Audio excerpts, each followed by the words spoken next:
Assalamualaikum warahmatullahi wabarakatuh.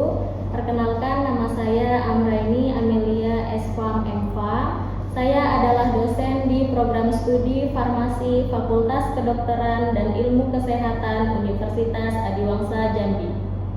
Saat ini saya mengampu mata kuliah Teknologi Formulasi Sediaan Semi Padat dan Cair dengan bobot 2 SKS.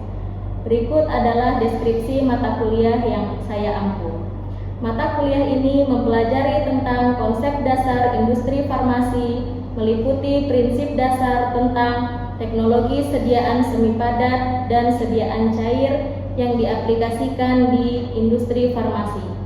Mata kuliah ini memfokuskan pada bentuk sediaan semi padat seperti salep, krim, dan gel, serta sediaan semi cair seperti sirup, suspensi, dan emulsi.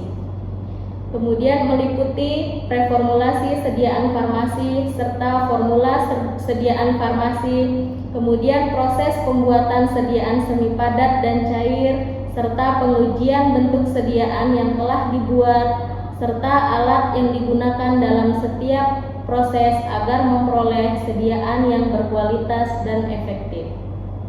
Tujuan pembelajaran mata kuliah ini: setelah mengikuti mata kuliah ini, mahasiswa diharapkan mampu pertama yaitu menjelaskan konsep dasar industri farmasi, kedua mengidentifikasikan jenis-jenis sediaan semi padat dan cair, ketiga melakukan tahapan preformulasi dan formula, kemudian yang keempat menerapkan proses pembuatan sediaan semi padat dan cair, yang kelima melakukan evaluasi dan pengujian mutu bentuk sediaan, yang keenam menggunakan dan mampu menjelaskan fungsi alat-alat yang dipakai, kemudian yang ketujuh menunjukkan sikap profesional, teliti, dan bertanggung jawab dalam praktek formulasi dan produk sediaan farmasi di lingkungan laboratorium ataupun industri farmasi.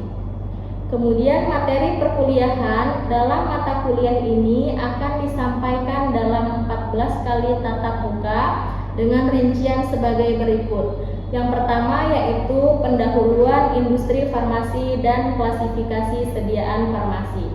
Kemudian yang kedua yaitu prinsip dasar teknologi sediaan semi padat dan cair.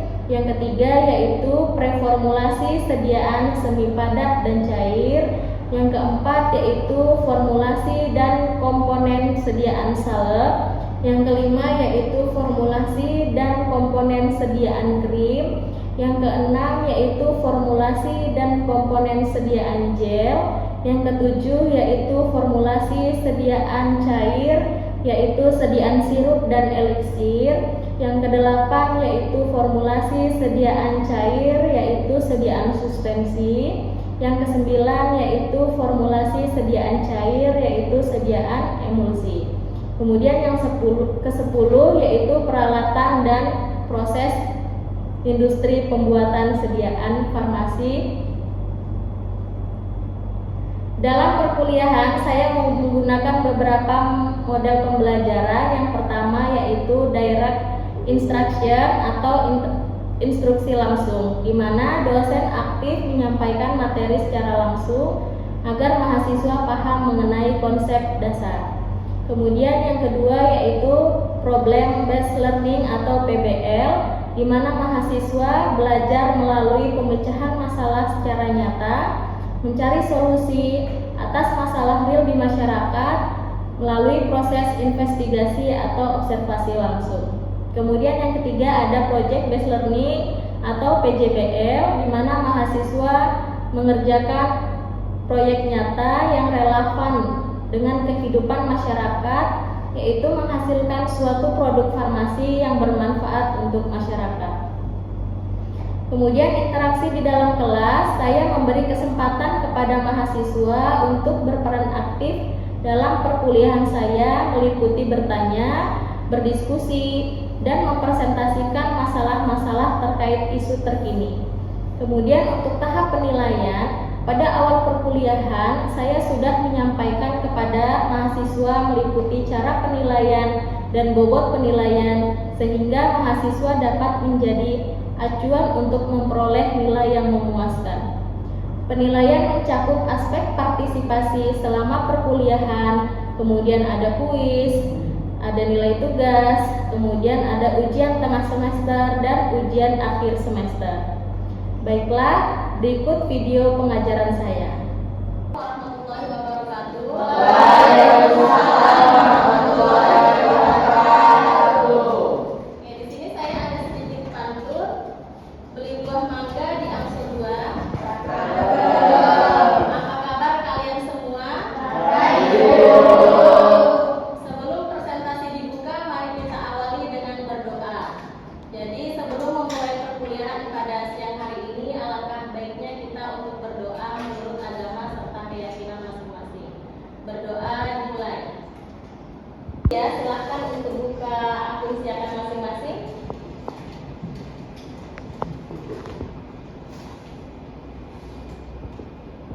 Sudah bisa? Tunggu.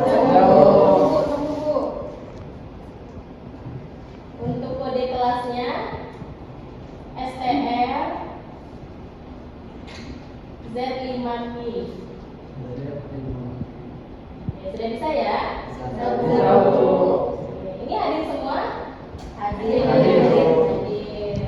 Oke, kabar kalian gimana hari ini? Baik. Sehat semua? Alhamdulillah. Jadi kita bisa mulai perkuliahan? Nah, ini untuk skenario pembelajaran ini ada 5. Yang pertama itu ada pendahuluan, kemudian ada penjelasan materi, lanjut diskusi, kemudian ada evaluasi, dan yang terakhir itu penutup. Nah, untuk tujuan pembelajaran yaitu mahasiswa mampu menyebutkan aspek-aspek reformulasi dan manufakturing bentuk sediaan emulsi. Kemudian untuk tujuan khususnya ini mahasiswa mampu mengetahui pengertian dari emulsi, kemudian tipe-tipe dari emulsi, kemudian apa itu pengemulsi, dan tahapan dari kerusakan emulsi. Nah, sebelum ke materi tentang emulsi, saya akan menanyakan materi minggu lalu yaitu tentang suspensi. Ada yang masih ingat apa itu suspensi? Silakan tunjuk tangan. Ayo, ya silakan Latifa. Suspensi itu sediaan cair yang mengandung partikel padat tidak larut yang terdeteksi dalam fase cair. Oke, benar ya. Jadi kalau suspensi itu dianya itu sistem 2 fase yang mana terdapat fase padatan dan fase cairan. Sementara emulsi ini sistem 2 fase yang terdiri dari fase cair dan fase cair. Itu yang perlu diperhatikan. Kemudian apalagi jenis-jenis suspensi? Ada berapa? Silakan. Ibu ada 5. Yang pertama ada suspensi oral, tropikal, tekstilina, dan optik. Oke, benar ya. Jadi masih ingat ya materi minggu lalu? Kita lanjut ke slide ini. Nah, di sini ada penjelasan tentang emulsi, di mana kalian bisa lihat di gambar bahwa emulsi itu terdiri dari 2 fase, yaitu fase minyak dan fase air. Di mana kalian, menurut kalian fase air dan fase minyak bisa bersatu atau tidak? Iya. Jadi kalau tidak bisa bersatu, ada yang tahu cara nyatuinnya? Ya, jadi perlu emulgator atau pengemulsi untuk dapat menyatukan kedua fase tadi dengan cara menurunkan tegangan permukaan antara fase air dan fase minyak sehingga dianya bisa bersatu membentuk partikel-partikel kecil. Kalau untuk digambar ini contoh emulsi minyak di dalam air, di mana yang kuningnya itu minyak, yang birunya itu air. Jadi dia terdispersi ke dalam air, minyaknya terdispersi ke dalam fase air. Sampai sini paham? Paham. Bisa lanjut ya? Kita masuk ke pendahuluan. Ini sebelum kalian mengkaji suatu sediaan farmasi, kalian harus reformulasi terlebih dahulu bahan-bahan yang akan kalian buat. Waktu kalian bikin sediaan, bahan yang harus ada di formula itu ada berapa? Ada Ada berapa bahan yang harus ada dalam suatu formula sediaan?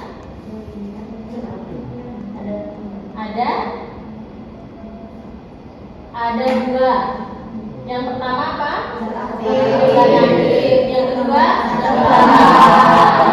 Zat tambahan itu ada perasanya, kemudian ada emulgatornya, ada pengawetnya, ada pelarutnya. Tapi komponen yang harus ada dalam suatu formula itu 2 ini, zat aktif dan zat tambahan atau zat eksipiennya. Nah, zat aktif dan zat tambahan inilah yang perlu kalian kaji preformulasi tadi. Ini ada 5 aspek. Yang pertama itu ada organoleptis, itu warna, bau, rasa atau tekstur. Kemudian ada sifat fisikokimia, itu pH, kelarutan, pKa-nya berapa.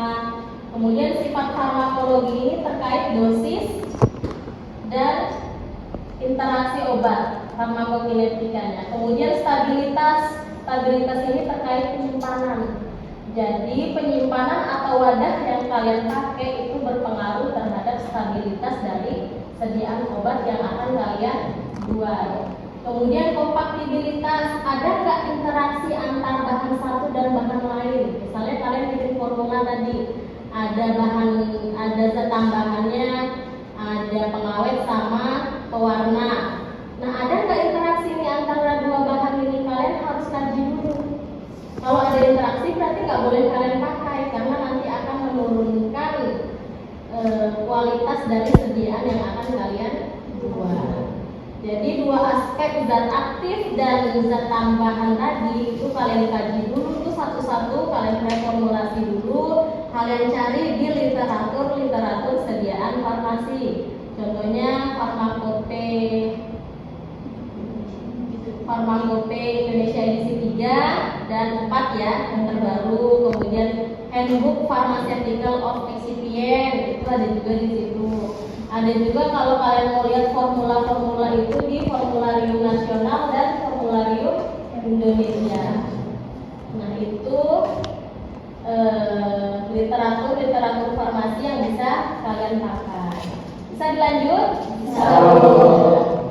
Kita lanjut ke definisi dari emulsi. Jadi, menurut Farmakope Indonesia edisi 3, emulsi adalah sistem 2 fase yang salah satu cairannya itu terdispersi ke dalam cairan lain dalam bentuk tetesan kecil, distabilkan menggunakan emulgator. Nah, ini contoh tipe emulsi minyak dalam air, di mana minyaknya ini terdispersi ke dalam fase air membentuk droplet kecil.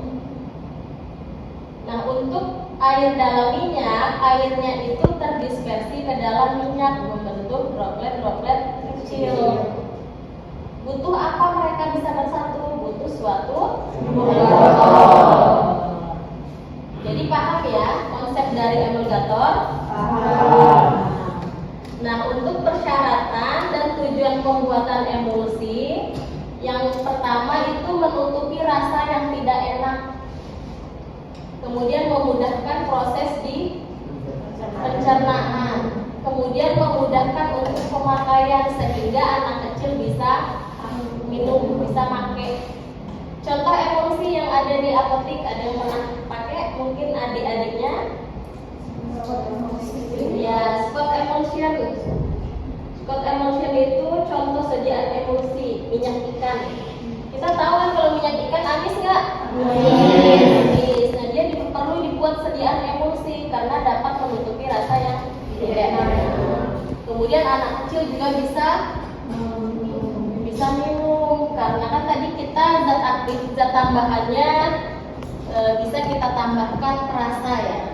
Jadi perasanya itu bisa kita campurkan dengan persyaratan sesuai peraturan yang ada di literatur.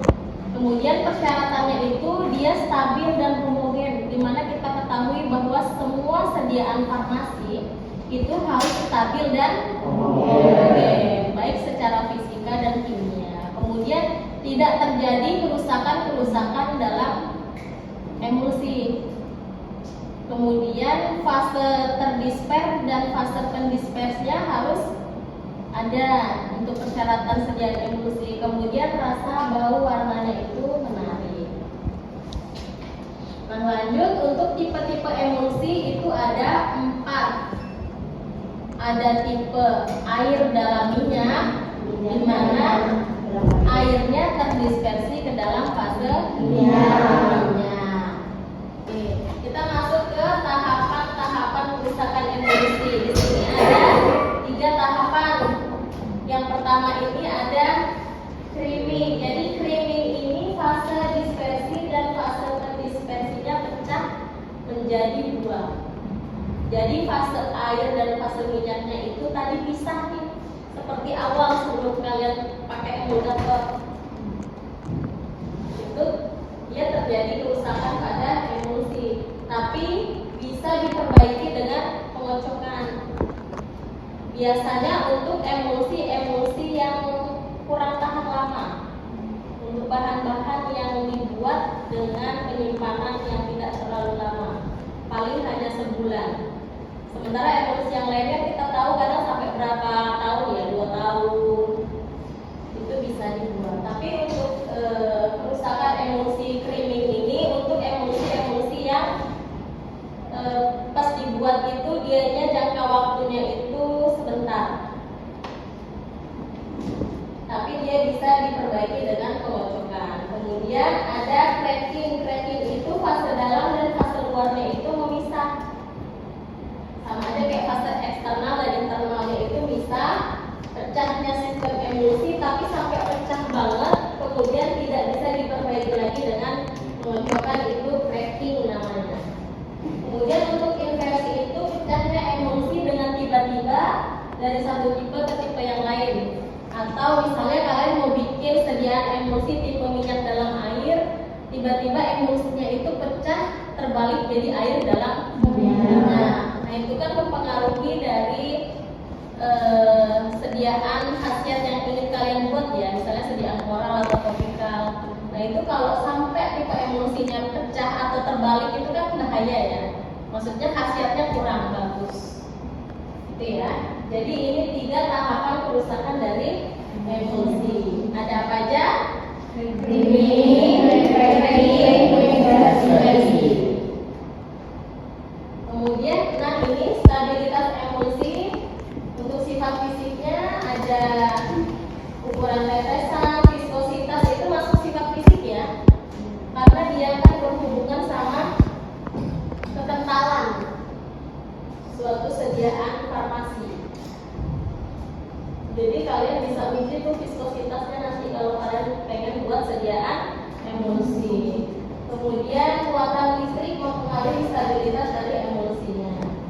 Yang kedua ada komposisi kimia, di mana pemilihan bahan dasar dan emulsifikasinya itu yang tepat dapat meningkatkan stabilitas dari emulsinya. Jadi kalian perlu kaji dulu tadi kan, kalian perlu preformulasi dulu untuk menentukan bahan-bahan yang tepat saat kalian ingin membuat sediaan emulsi. Kemudian ada lingkungan, di mana suhu, pH, gaya mekanis dapat mempengaruhi stabilitas dari emulsinya.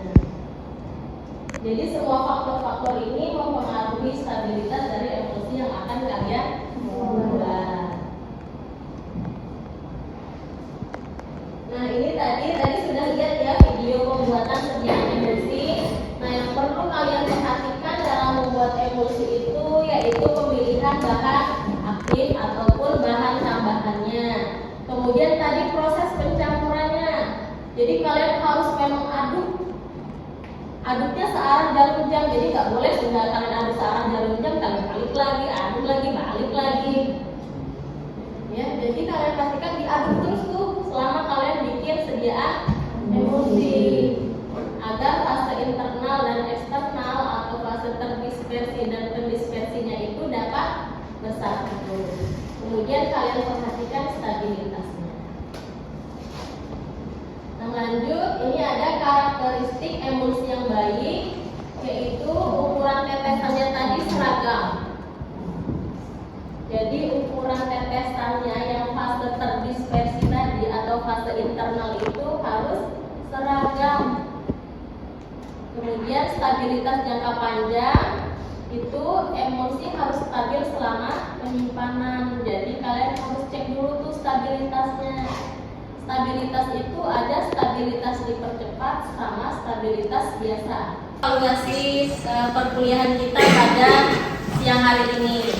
Oke, ada yang bisa menyimpulkan kesimpulan dari perkuliahan kita hari ini terkait 3 pertanyaan yang ada di depan. Nanti yang bisa silahkan tunjuk tangan, kemudian silahkan untuk ke depan untuk menyampaikan informasi yang didapat selama perkuliahan pada siang hari ini. Silahkan, siapa? Oke, Hesti, silahkan. Ini siapa saya Ya, silahkan ke depan, ke depan, ke depan, ke depan. Ya. Nah, sampai ke teman-temannya. Inti dari Hesti akan mengevaluasi hasil perkuliahan kita pada siang hari ini. Di depan ada 3 pertanyaan yang akan Hesti coba untuk menjelaskan kembali. Silakan kepada Hesti. Terima kasih. Jadi kalau kita lihat dari depan, itu yang pertama ada sebutkan apa yang dimaksud dengan preformulasi. Rupanya preformulasi itu merupakan langkah awal yang dilakukan pada formulator untuk membuat sediaan entah itu suspensi, emulsi, dan lain sebagainya. Yang kedua, apa saja tipe-tipe emulsi? Tipe emulsi itu rupanya ada 4. Yang pertama itu ada air dalam minyak, minyak dalam air, air dalam minyak dalam air, ada juga minyak dalam air dalam minyak. Perlu disebutkan juga nggak, Bu? Apa tadi dispersinya? Boleh. Untuk air dalam minyak, pendispersinya itu minyak, dan terdispersinya itu ada air. Jadi yang air ini merupakan internalnya dan si minyak ini merupakan eksternalnya. Kemudian minyak dalam air, minyaknya yang terdispersi, airnya yang pendispersi. Terus yang air dalam minyak dalam air itu airnya yang terdispersi, minyak dan airnya itu sebagai pendispersi. Dan minyak air dalam minyak itu minyaknya terdispersi, airnya dan minyak tersebut terdispersinya. Biasanya air dalam minyak dalam air dan minyak air dalam minyak itu jarang digunakan. Jadi kita lebih banyak menggunakan air dalam minyak dan minyak dalam air. Dan yang ketiga itu sebutkan tahap-tahap kerusakan emulsi. Jadi kerusakan emulsi itu ada 3. Yang pertama priming, yaitu pecahnya menjadi 2 dan biasanya bisa diperbaiki melalui pengocokan seperti obat-obat yang biasanya mengendap larutannya di bawah dan air larutannya di atas. Yang kedua itu ada cracking, yaitu fase luar dan dalamnya itu memisah. Dan pecahnya sistem emulsi. Pada cracking ini dia tidak bisa diperbaiki. Sedangkan yang ketiga itu ada inversi, pecahnya emulsi dan dengan tiba-tiba suatu tipe ke tipe lainnya. Yang tadinya kita membuat minyak dalam air, berubah malah jadi air dalam minyak gitu kan. Jadi yang tadinya tipe 1, dia berubah menjadi tipe 2, otomatis dia tidak bisa diperbaiki seperti yang di priming ini. Oke, kita beri applause dulu.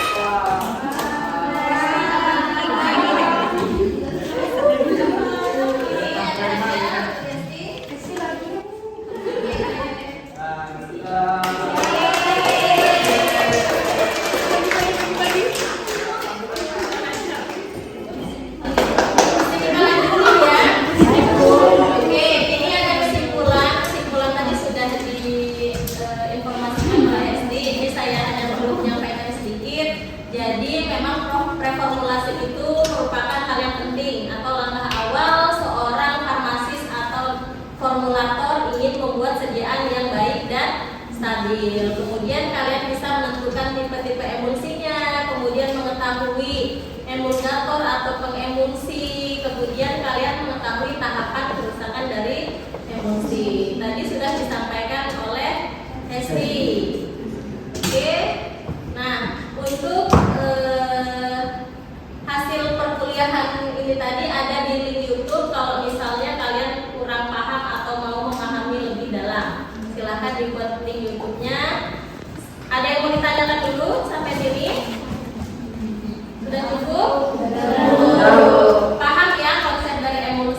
Paham. Sebelum saya akhiri perkuliahan pada siang hari ini, saya ada sedikit pantun. Pergi ke pasar lewat jalan raya. Sampai di sana membeli ikan. Sekian presentasi dari saya. Terima kasih sudah memperhatikan. Saya akhiri perkuliahan pada sore hari ini. Assalamualaikum warahmatullahi wabarakatuh.